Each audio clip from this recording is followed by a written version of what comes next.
এই পৃথিবীতে সব জিনিসের দাম বাড়বে, কিন্তু এই হাল চাষের দাম কোনোদিনও বাড়বে না। আমাদের এলাকায় আজ থেকে প্রায় 5 বছর আগে 800 টাকা ঘন্টা ছিল, আর এখনও আমার কাকা ধরেই আছে যে 800 টাকাই ঘন্টা। তো কাকা, আজ থেকে 5 বছর আগে তেলের লিটার কত ছিল আর বর্তমানে তেলের লিটার কত, একটু জানাও আমাকে। কাকারা ভাবে এই ব্যবসায় আমাদের অনেক লাভ হয়। লাভ তো হওয়ারই কথা কাকা।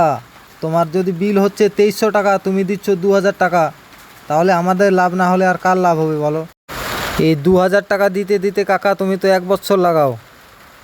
জন ডিয়ার 5050D 4WD গাড়ি, যেটা হচ্ছে 50 HP ট্রাক্টর। তো আমি চাষ করতেছি 3 নাম্বার লোয়ের 1600 RPM-এ।